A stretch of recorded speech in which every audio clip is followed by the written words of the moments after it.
Skandli bħalma huma l-iskandli ta' Clayton Bartolo isiru ħafnar meta ma jkunx hemm tmexxija tajba.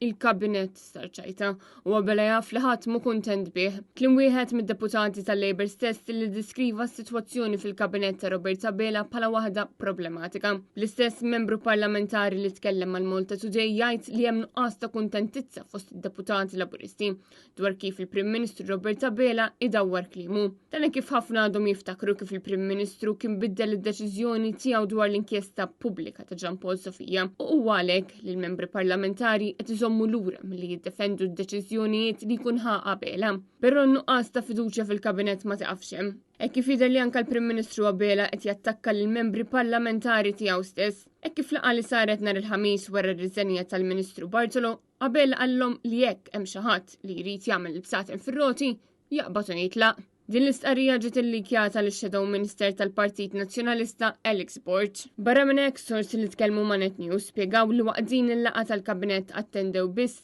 16 minn 27 membru parlamentari laburista. Wieħed minnhom propju jikxef dak li qal il-Prim Ministru kelma b'kelma lid-deputat tal-Partit Nazzjonalista Alex Borch. Membru ieħor tal-Kabinett ta' Roberta Bela qal li huwa inaċċettabbli li jkollok Prim Ministru li ma jħux id-deċiżjonijiet neċessarja jew li jieħu deċiżjoni u jbiddilha ftit tal-jiem wara. Bl-istess membru jgħid li d-deċiżjoni biex jitwarrab Bartolo mista ttieħdet propju meta ġie ppubblikat ir-rapport tal-Kummissarju tal-Standards, però Abela baqa' jkaxkar għal ġimgħat sħaħ.